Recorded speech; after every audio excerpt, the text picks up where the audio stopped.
Good morning, ladies and gentlemen. Welcome to the 2023 annual meeting of CSA. I am David Ellis, chair of the CSA board. They keep correcting me from saying chairman. First thing we need to do is to establish a quorum. Mr. Secretary, do we have a quorum? Yes, Chairman, we do. Our requirement is 20%, and we have achieved 25.7%. And so, yes, we have a quorum. Thank you very much. 1,504 of our residents. That's a pretty good number. Thank you for joining this meeting and sending your proxies. Before I go any further, I want to give you some breaking news. I can't tell you much, but last night there was an incident, actually an accident with an automobile that went into a lagoon. There were 3 people apparently in the vehicle. 1 was rescued, 2 were not. At this time, I want to extend, our prayers for the souls of those who did not make it, and want to offer our condolences and to the families and friends of those who are deceased. This is a sad moment. It's always a sad moment, and it's not the kind of news that we like. It's not in the newspaper. I don't know when it'll be in the newspaper. The Highway Patrol and the Sheriff's Office are in charge. That's all the information we have that we can give at this time. No names or anything else. With that sad news, I now move to tend to some business. This is a time in which I am to nominate and announce the nominating committees for the various categories of directors.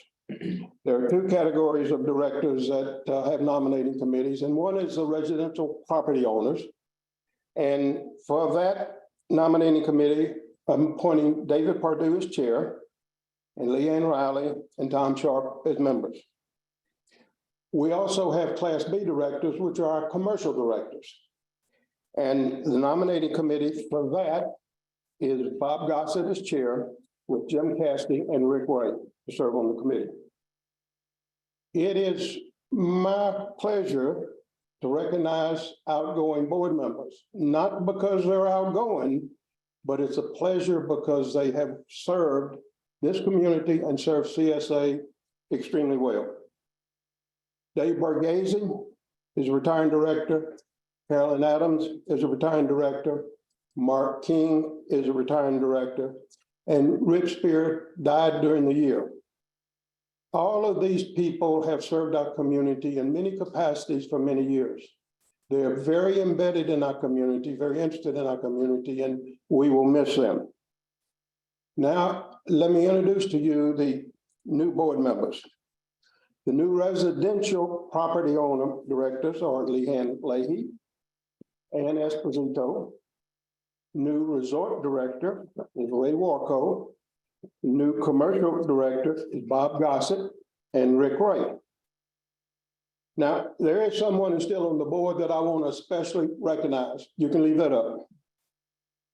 That's Larry Mufshin, who served as CSA board chairman for 3 years and did a yeoman's job. But in addition, I want you to look at the photographs so you can see and recognize these people when they're out on the streets that they are directors. And instead of just contacting me or all the time, you can contact any one of those people. We split the responsibility for answering your questions and service. I did check as recently as yesterday, and none of these people have their mugshots on the post office. So I think we're still good. But these are the people we work with. These are the intelligent people and the people who give guidance, and quite frankly, the people who temper me when I get out of line. Thank you.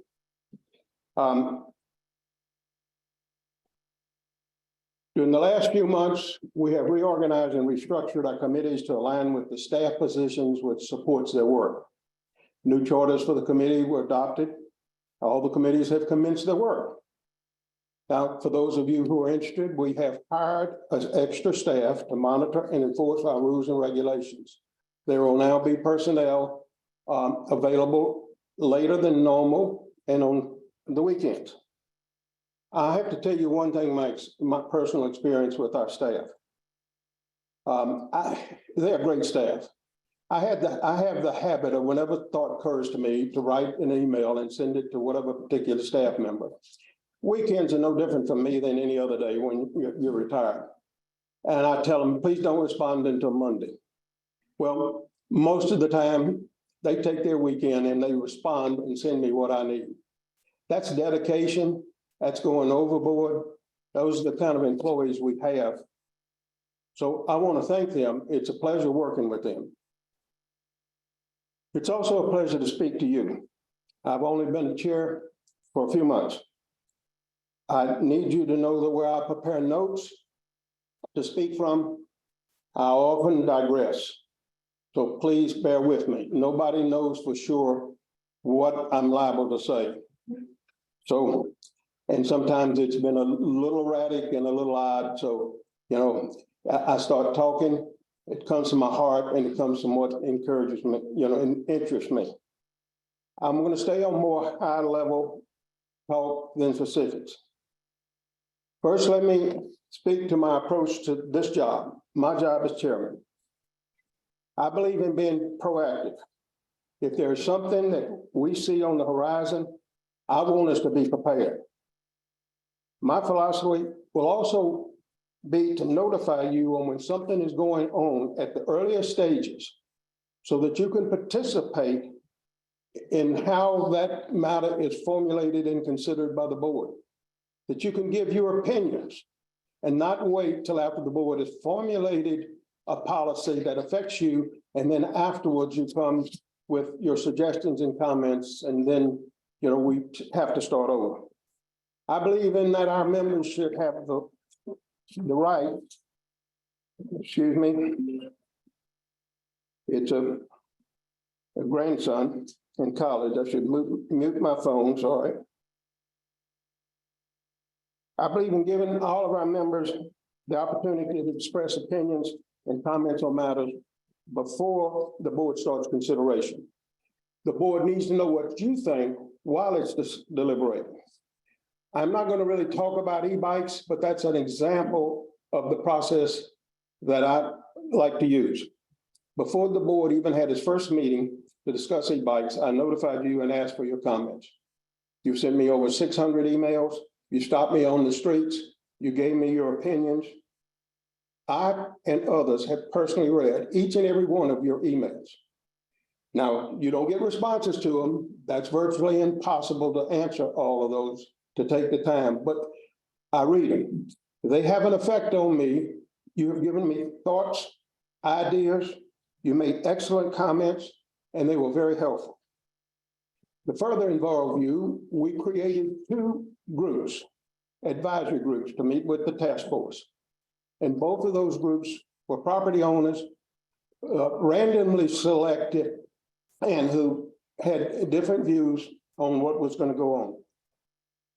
I do not know what will be decided, but I do know that what you said will have been considered. Your point of view, whatever it is, will have been considered. So if you ever have anything you want me or CSA to know or have a question, contact us through the websites listed each week in the CSA newsletter. That's the best way to get the correct information. That's the best way to get a response. If you write me about an operational thing, I'm going to just end up forwarding it to Sam Bennett and for him to give to his staff to answer that delays it. So operational things, you'll send not to the chair's email, but to the, I think it's questions for CSA.com. Now, I am enthralled with sea pines, and I have been from the first time I came here in the 70s. When we bought our first piece of property in 1995. Sea Pines is a very special community. We're much different from gated communities in this area. Sea Pines is somewhat like a small town. We have our residences, we have our businesses, and we, within a mile or so of our gates, we have numerous other businesses. We can almost satisfy all of our necessities in life within a mile or less of our boundaries. We have the best beaches in Hilton Head. We have 4 golf courses. We have marinas. and numerous other commercial establishments, restaurants, bike rental places, just can go on and on. One other thing is we have a forest preserve. I go to the forest preserve regularly. Last Thursday at 4 p.m., my wife and I encountered 14 vehicles. Yeah, I counted them. 11 bikers, numerous walkers, and one horseback rider. I had never seen a single horseback rider. They've always been the trail rides, but there was one horseback rider. That's between 4 and 5 o'clock in the forest preserve on a Thursday afternoon. I frequently ride there, sit there on a bench, just stand and overlook the water, watch the people enjoying themselves, and it's very relaxing to me and it re-energizes me. Now, every community has its challenges. Many of those challenges occur beyond our control. What we have to do is find solutions to those challenges. That's all we can do. We are presented with those challenges from outside sources. Some solutions will take a longer time than we would like. I wish I had a magic wand and I could solve every problem and solve it in a way that everybody was happy. But that is a fairy tale, and we don't live in fairy tales. We do the best we can. Some of the issues you have notified me and CSA of are issues that we also see. We are generally aware of those and even working on them.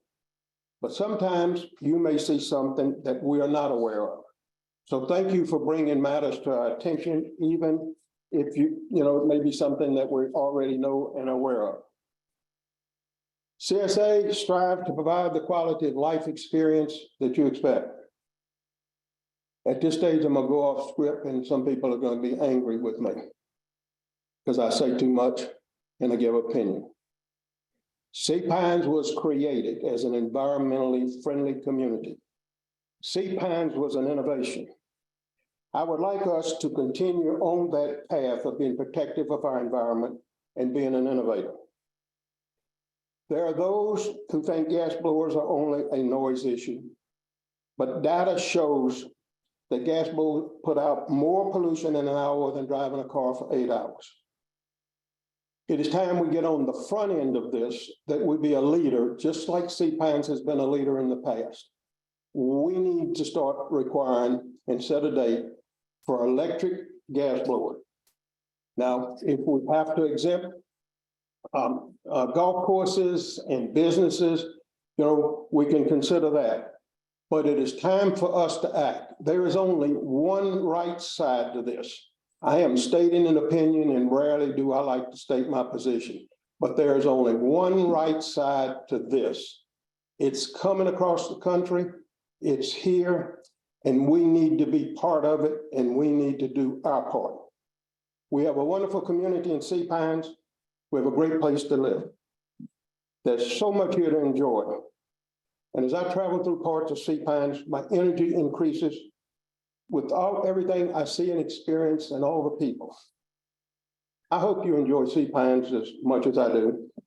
Yes, there are things here that need to be improved, issues that need to be resolved. We are trying and we'll keep trying, but I am an optimist. I believe if we work and think positively, work together, and try to look for some good in everything, our life will be happier.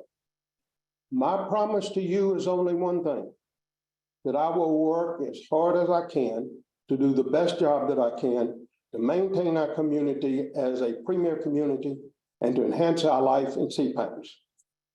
I ask you to help me. So if we do that, we do it together and we will succeed. Thank you and God bless you. Next, I will call on Victoria, you're next. Yes, I'm next. Thank you, Chairman. Good morning to everyone. I'm Victoria Shanahan. I'm the Vice President and Chief Financial Officer here at Sea Pines Community Services Associates. As with every annual meeting, we do have to go over some financial numbers, so I will try and keep it as brief as possible and as easy for you to follow. I'm going to start with the results of 2022. Amanda, can you bring up that first slide for me? Yes, give me just a second.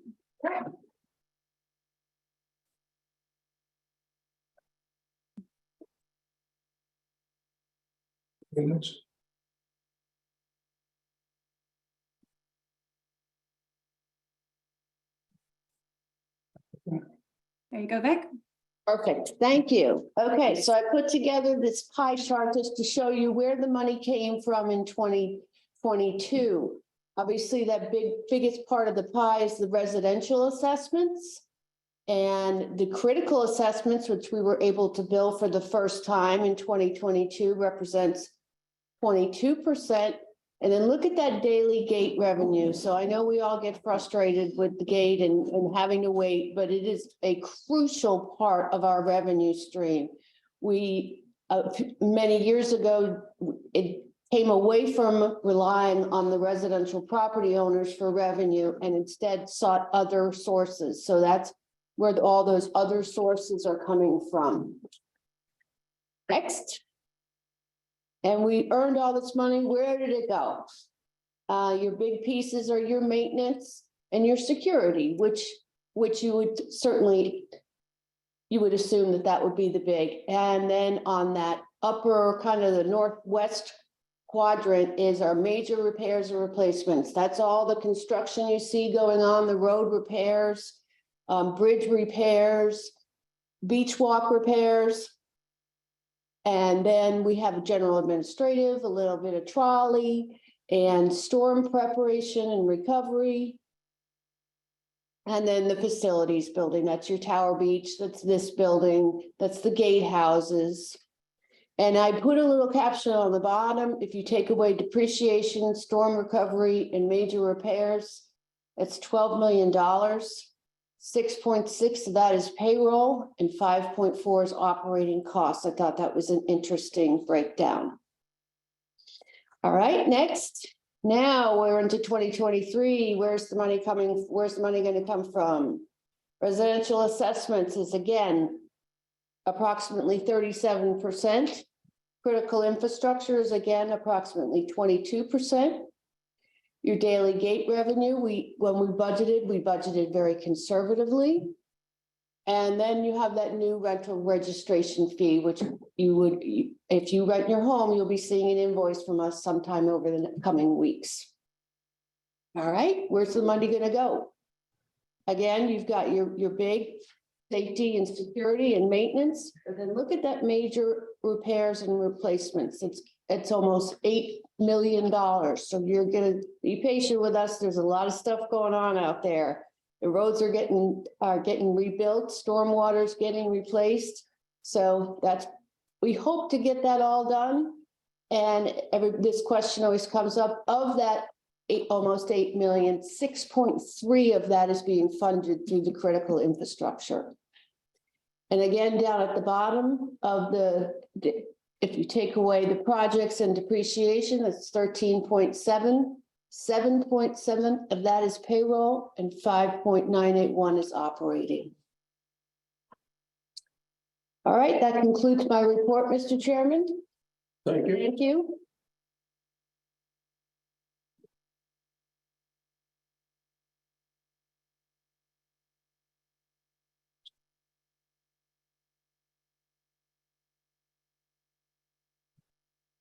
Good morning, everyone. I think one piece of information we need to announce is the date of record for the election. I think that was on the agenda. We failed to do that earlier. That's October the 1st, 2023 is when the election will be held for this year's board members. Before I give my brief report, I just want to say it was a tough night last night and this morning, and I want to thank the CSA security and the CSA maintenance staff for their work and what they did last night. Also want to thank the town of Tilton Head and Beaufort County and the South Carolina Troopers for being on scene, as well as a number of other folks. Lots gone on this past year, and it's been a busy season for CSA. Sea Pines Drive continues to progress. It's progressing very nicely. It is a very tough project because of the nature of the needs for drainage improvements and the traffic conditions. So I appreciate everybody's patience as Russell and his team have worked through that project with our contractors. We were also able to get Greenwood Drive repaved this year. That work was done at night, so the impacts were much less to the community. And then around the community itself, we've been able to do a lot of drainage work.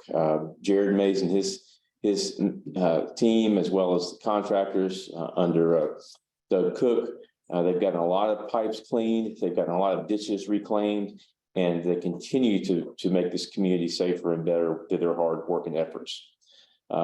Jared Mays is also over our community standards division now, which is Mr. Ellis referenced earlier, has added an additional employee, and we'll be looking at another employee to help enforce the community rules, not those rules that are law enforcement rules or traffic rules, but those are community quality of life rules. And we expect a real strong emphasis on those rules moving ahead.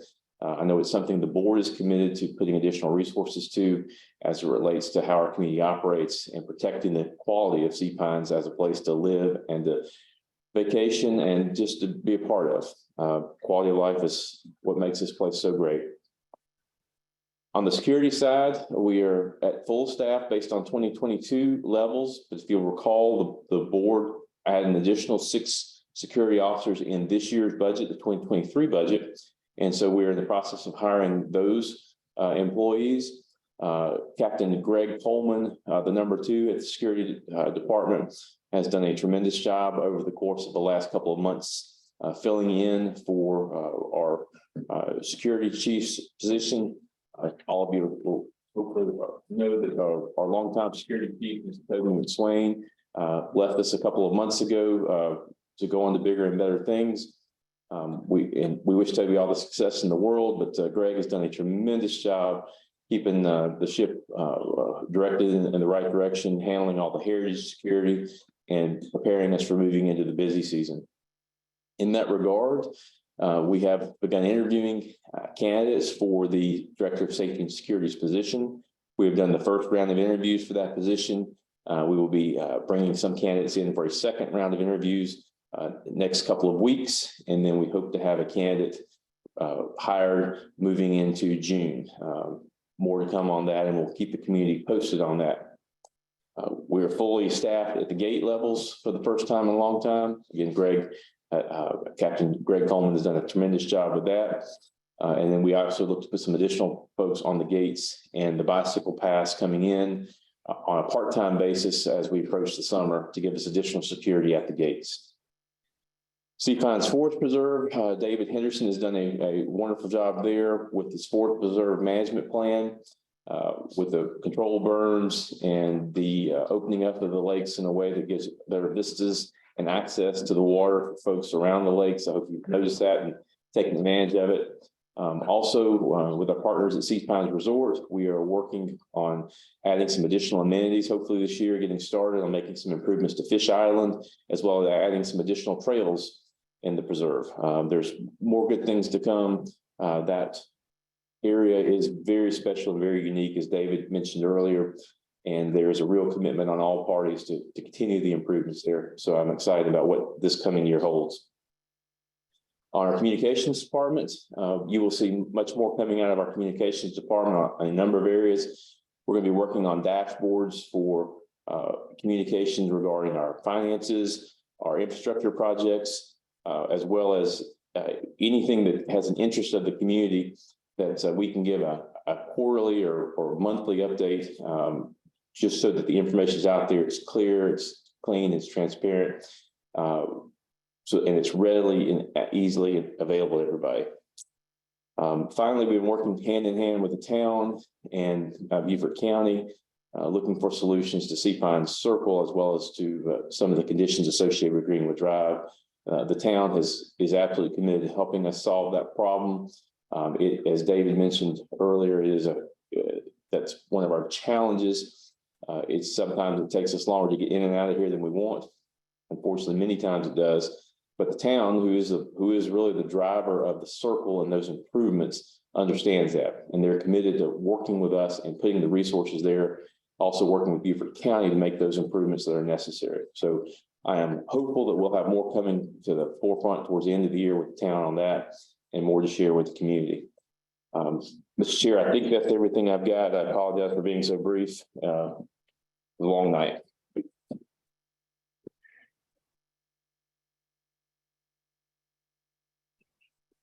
Thank you, Sam. I'm going to take a moment to congratulate staff and all the response and work that they do in diligence, but I need also to thank Sam. Sam was a great choice for CSA. He works hours after hours beyond normal work time. I got my first call last night on this matter that happened at shortly before 11 o'clock. And I got another call a little later on. Sam was out there, he stays with it. We're very lucky to have someone who's not only smart enough to handle the job, but was willing to spend the time to handle the job. So Sam, I thank you, and it's my pleasure to be able to work with you. Sam is the main key, he and his staff. When you need something operational, they're the ones that run CSA. The board sets policies, but the board does not get involved in the operation aspects and should not. We become nuisances when we do, and we interfere. So I've been through that too many times in past organizations, and sometimes it's hard for some of us to back out of trying to get involved in operations.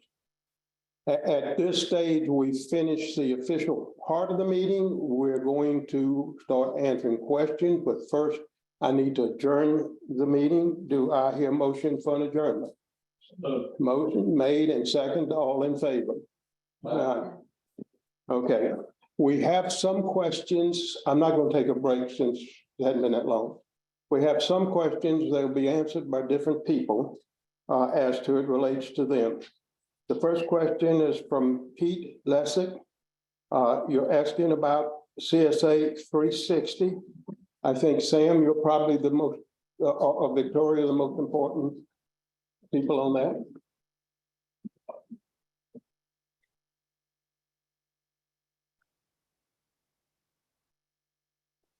So the question we have is, the first question is, if you make an entry and then need to change something like a date, you cannot do it. You must make a new entry and you cannot delete the one with the error. That should be fixed. And our team is working on fixing that. We had the folks from CSA 360 down here this past week, and there are probably, Victoria, 5 or 6 sort of outstanding tickets right now. Ticket items for them. And that is one of the ones being addressed. Question 2, I like being able to get on the system and request passes for myself and other family members when needed. However, the new passes are somewhat smaller in the print area with the date at the bottom of the hang tag. Often we just slow or stop so the guards can read them. It appears to slow traffic very noticeably, and I understand that the passes are in ink that fades in direct sunlight. You should consider going back to the older format for the passes using non-fade technology and print that the guards need to see and print what the guards need to see larger. So a couple of things there. We have changed the ink that's being used on the passes, so that issue should go away. I know it's also working on making it larger so it's easier to read and more readable for the guards coming through, as well as for our security officers and others that are that need to check a pass to make sure it's a vehicle is in an appropriate place. But those comments are well received and appreciated. Number 3, can someone make comments on the status of the appeal for the past referendum, the referendum case, in parentheses, Jill Jinks case? Plus, why is it considered a class action situation, since those of us, myself included, who support it are considered to be part of the class action population? I will let Mr. Ellis answer that question. The status of the case is that the appeal, a deadline is set for May 15th.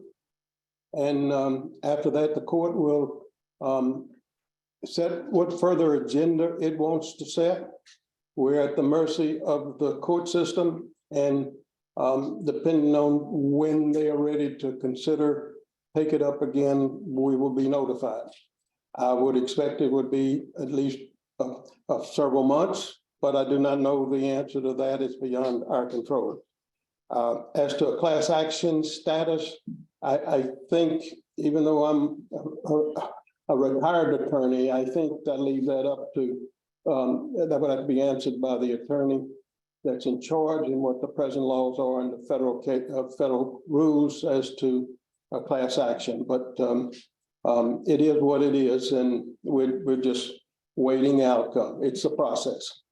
Thank you. I'll take the next. Okay, yeah, you got the next ones? Yes, sir.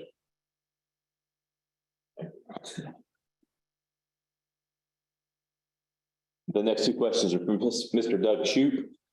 The first question, why is it not possible to provide a simple quarterly referendum spending and project update? For example, here's what is planned, in process and completed, typical project management communications. That's actually one of the things that we are working on with our new SIMS committee, our capital infrastructure maintenance and standards committee. I know it's a priority for Mr. Tom Sharp, who's the chair of that committee. It's one of the dashboards I mentioned earlier that we'll be addressing for the infrastructure project. We're also going to have, as part of that, a rolling 3-year plan where we're telling the community what we're doing now, what's happening the next year, and then the following year, and that plan will be updated on a regular basis. So we are absolutely working on those things. I expect to have them done over the summer. The gate committee has briefly brought up the topic of off-site pass parking, i.e. via kiosks or at home or third party to shorten the waiting line at the gate. What will it take to fast track this idea into reality? We must step into embracing digital solutions. The key for us, that is going to be the financing associated with it, because the key is to put those kiosks in a place that's convenient where folks can park or drive through to pick them up. That was part of the process, or the decision-making process that went the gallery shop site. We're not there yet. I think we're much closer than we were, and that is certainly one of the solutions. Off-site sales of passes to improve access into the community is something that we are going to take up, as well as we're going to be working at automating automating is the wrong word, but providing electronic payment at the gate so that there'll be less cash at the gate. There'll be less time. You can swipe or tap a card and move through much quicker. So those things are things we're also working on at the gates. The next question is from Tom. I'm hoping that's right. Baniski. Your first question is the status of motorized electrical bikes and scooters in Sea Pines. How can access be limited? Bikes have been seen speeding along the beach. Well, that is, as I addressed in my comments, that's something that's being worked on. Actually, when I thought I was being proactive and introduced that would do something in regard to all of this in January, I did not realize that it was such a tidal wave that, you know, it was going to be on us before we could move and do anything. It's actually here. Yes, we know, for those of you who notify us, that social media is telling people they can come visit the Sea Pines by getting on the electric bikes at Caligny and ride down and into the boardwalks. We're working on part of the plan. While it's the options will involve everything from what's allowed, enforcement, signage, whatever. I can't give you an idea of how it's going to turn out, because I can tell you at the board discussion, the board is as divided in their opinions and what they feel like they want to do as the community is. This is an issue on which there are polar opposites sides, but they both have reasonable positions and reasonable concerns. And it makes it very difficult. And we see them in here.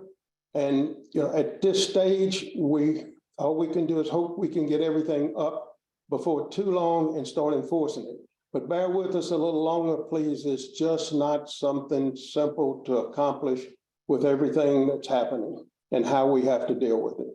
We're doing the best we can, and we just can't, you know, like I said, we can't just come up with the perfect solution that's going to work, and it's just going to take a little time. The town took 2 years to just do theirs. Ours is more complicated than the town, And so I don't intend to take 2 years. I hope to have something in another month or two. Drafts are being working on alternative proposals and criteria for this, but it still has to be worked out. I am sure they're going to have to be special board meetings to move this faster, and we will do that. But we're working on it just as fast as we can. Bear with us, please. Thank you. David, I'd like to answer the second part of that question again. Okay. The second part of the question is how can access be limited? Bicycles have been seen speeding along the beach. So we're working on really 3 approaches to that. The first is we are absolutely improving the signage as it relates to all our beach walks. The CSA maintenance staff is working on new signage that's a bit more forceful than the current signage. In addition to that, we're also looking at some technology to monitor certain boardwalks so we can see who's coming in those boardwalks. And if we think there are folks coming in and we can see them in real time and identify who they are and they're not guests or property owners of Sea Pines, that will lead to the third piece, which is with the additional security officers that we've added, as well as we're being fully staffed, it will allow us to address folks coming in off the beach in real time with the additional security resources. So we're really taking the best approach we can with 46, 47 community beach access points. So it's very tough for us to do that, but we think with the additional signage, as well as the technology, the cameras in real time, seeing who's coming off the trails and seeing if we can determine in real time whether they should be there or not, we think that's going to help the situation. And once word gets out that we're approaching that and doing that, then hopefully it will address the issues and the folks out there who are trying to come into the community without having proper access into the community. What about the lifeguards and rental people? I'll go through the number 2. Permanent evening lighting on the sign for Club Course, Governor's Road, off Greenwood. Some days it's shut off. I'll have our maintenance staff check on that. You've talked about his number 3, status of the infrastructure referendum litigation. What infrastructure projects are being undertaken with the infrastructure funds. Primarily right now, the biggest ones are going to be our North Sea Pines drive improvements, as well as much of the maintenance that's being done on the ditches around the community.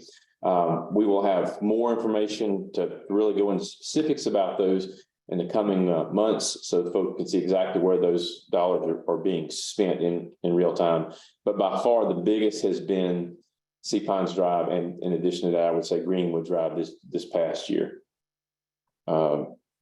Any comment on number 5? Number 5, what is the situation? What is the situation of lifeguards and chair rentals? When will the lifeguards be active? Saw one at the beach club on Saturday, April 29th. Before I answer that question, I did leave out, so last night at the incident, Shore Beach Services, which is the provider of lifeguard services for the town of Hilton Head and manage their chair rentals, they were also on the scene. I'd like to thank them for being there and being available to help out last night. So I do not have an answer to that question, Mr. Chair, but I can certainly get that answer and we can get back to you when the town will have Shore Beach Services will be out there on a regular basis. Okay. I think I can do the next 2 if you want to. Sure. The next question is basically is that the residential assessments were 47% of revenue, gate entry and permit fees were 48.8 in 2022. And eliminate the infrastructure assessment since it's not yet a factor. The question is, why make them out to be different in the financial report comments? Actually, it's the source. You need to know the source of your revenues to be able to count it. It's not just total revenue. So, and you monitor the sources to see how they're reacting. And for example, on gate revenues, we get a report every month and see how that compares with the past 3 years or 4 years, and we go back to pre-pandemic year 2019 as a story. So all of this gives us data and allows us to, with the more information we can consider, how things can be done and what needs to be done. Your number 8 question is that, do we need to calculate depreciation other than for the IRS? Would it be better served to formalize a reserve for replacement of depreciated items? We do a reserve study. So you not only have what you're required for tax purposes with the depreciation, but we do a reserve study to determine the length of time that our equipment should be operated and when it should be replaced, so that we can plan on having the funds available on the dates in which equipment would be considered exhausted and used, no longer usable. Victoria, is that good enough for you? But the next updated reserve study will be in 2024. Okay, did you hear that? The next updated reserve study will be in 2024. Okay, there's a question from Rex Gale. I'm just wondering what the total amount of special assessment dollars have been received thus far and what specific projects they have funded so far. Victoria, Sam, you want to give that information? I'll let Victoria give the specific, the best you can, Okay, the dollar amount, so let's start with that. okay. In 2022, we billed out. In 2022, we billed out $3.9 million for the critical infrastructure. And for 2023, 4.25. As far as projects, Sam kind of covered where those funds are going. Again, the big ones are your primary roads, North Sea Pines Drive, South Sea Pines Drive, all the way from the Ocean Gate, all the way to Land's End. That's going to completely be reconstructed. And Sam mentioned it's a little more difficult just because it's very busy and it's narrow, and they're really doing a great job out there. So we thank you for your patience. Next, after Sea Pines Drive, we're going to head down to Harbor Town and work through the drainage. There's some big troubles with drainage down there. That's going to be the next area we're going to. Lighthouse Road and Lighthouse Lane. Yes. Okay. Thank you. Yeah. Question number 6 was, Which number? about the salary differential. Oh, okay. Let me go back. There was one on salary differentials. I meant to take that. Each year, we do a comparison of all of the communities around here and applicable job comparisons, and to look at them to see what others are paying. And that's all part of the process of determining whether we are paying our people a fair wage, too much, or we need to make sometimes significant adjustments. But because we are in the world of competing with like communities, so we have to stay in line, and not just in the hourly paid jobs and things where we have a very, very difficult time attracting the necessary people to this end of the island. We have to treat our people fairly throughout our entire employee staff. At this stage, I do not have any more questions. Have any questions come in, Amanda? Good morning, Mr. Chair. We do have one additional question that was received prior to the meeting adjournment. That question is from Suzanne Smith. Ms. Smith's question: I'm having issues with the ARB process and would like to know who on the board I can contact. A little about the ARB. The ARB is entirely an independent organization. It was set up by the covenants. It went through some transactions like everything else did and was eventually reorganized under what is called the ARC, which is a corporation, but it is a standing committee. And in that standing committee, it is given a tremendous amounts of authority and discretions. I do not know exactly what your problem is. I think I understand from what you've written me previously that you're having trouble getting an answer to something. I personally called Ken Raybon to discuss that with him. He told me, that it had been considered and that, he thought they had told you the outcome of what the determination was. So they're in charge of it. It is a dynasty. There's just nothing. It's not under CSA's control. It's independent. It was set up that way when the covenants were originally set up, and it passed on to put it under the name of an organization when the company no longer kept it under the company's umbrella. And but the corporation of which it's under simply has very limited powers except to approve budgets and the provisions on what the ARB can do as standing committee. If you want to see them, I understand what you're talking about. I've heard from others what you talked about, but it is what it is and what we deal with. I'm sorry, I can't give you a better answer, but I have looked into it and I have talked to Ken Rabin specifically on that for you. Any other questions? Thanks, David. So we do have some folks that are joining via webinar who are interested in asking questions. So at this point, if you're ready, we can move into that section of the meeting. Yes. Go ahead. Perfect. So thanks again to those joining by webinar. Again, if you're joining by webinar and you're interested in asking a question, we do have a couple of folks with their hands raised already. You can do so by utilizing the webinar function of the raise your hand feature. If you're joining by phone or a dial tone phone, you can push *9 to raise your hand. Members' questions will be addressed in the order they were received. We will start by selecting the first that has their hand raised, and when we call on you, please announce your name and we'll give you some time to speak. So the first person that has their hand raised is David Howell. Mr. Howell, welcoming you now. Mr. Howell, if you could unmute, we'll get you on the line. Good morning. Good morning. Thank you very much. My question was related to the administrative budget. It appeared that we're spending about 3.7 million on administration. And I was just wondering, we had mentioned that we compare salaries. Have we compared the overall percentage of general administrative funding for this community to other communities, and how does that line up? Excuse me. Morning, Mr. Howell. Yes, we absolutely do. We get together with through all the other communities and compare actual salaries as well as benefits.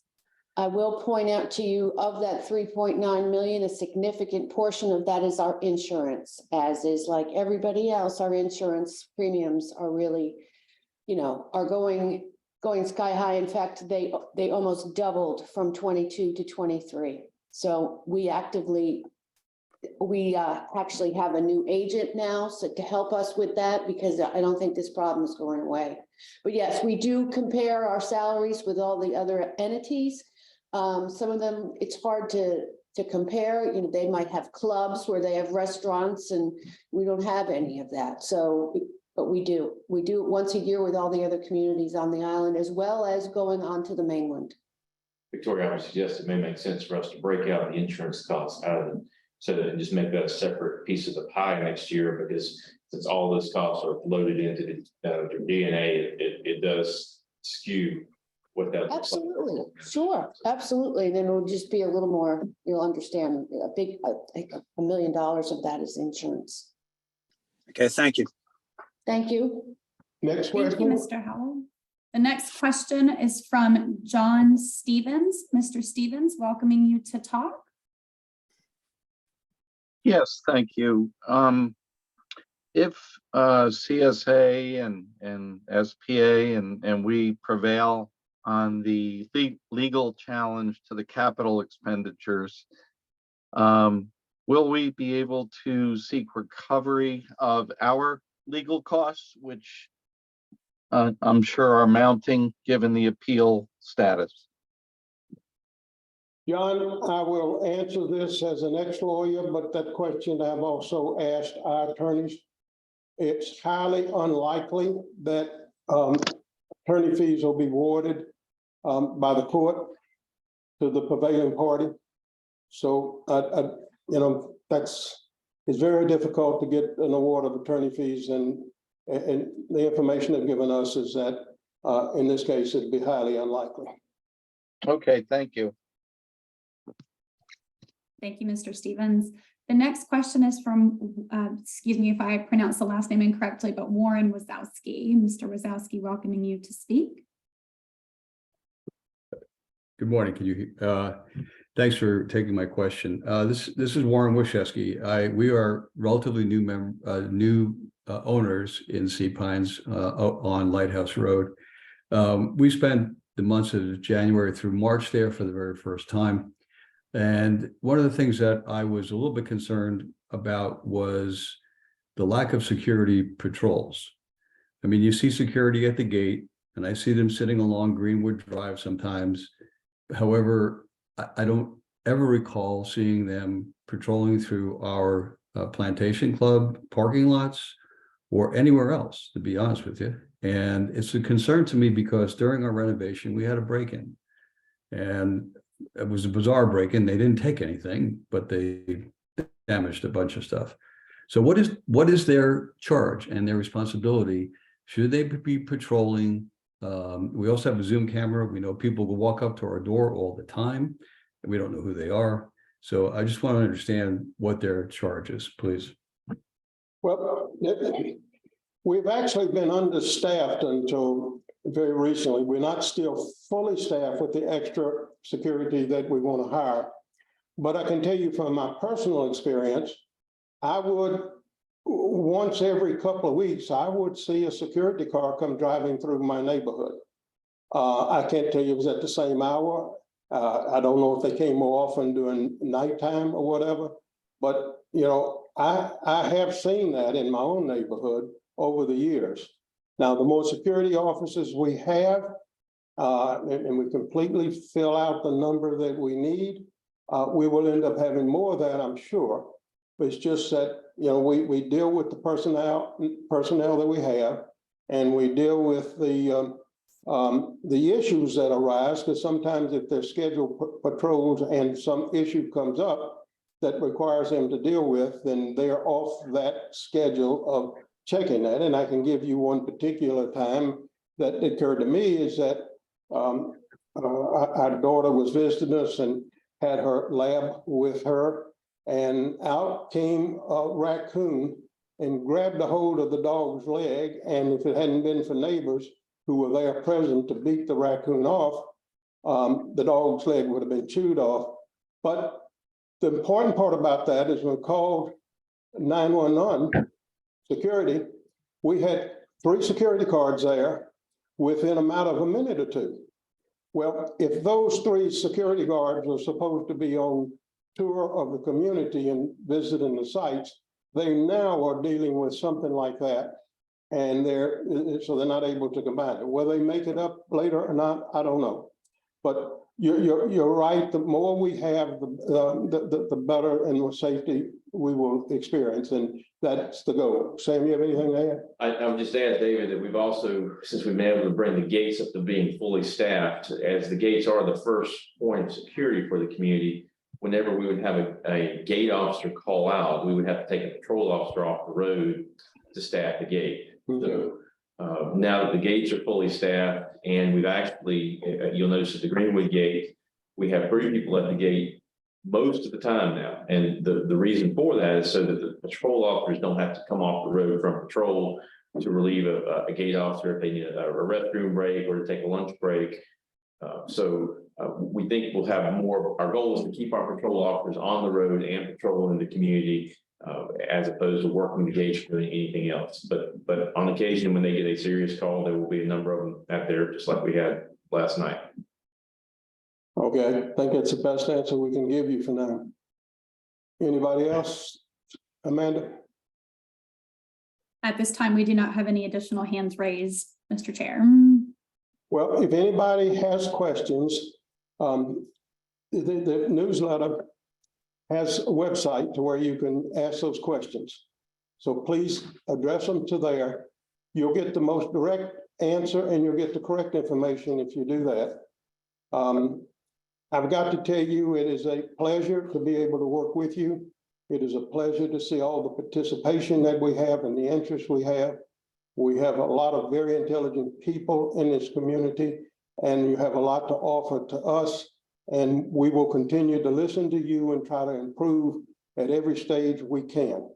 It's a great place. We want Sea Pines to continue that way. And I thank you for your participation at this meeting. At this time, we are completely adjourned. Thank you. Thank you, David.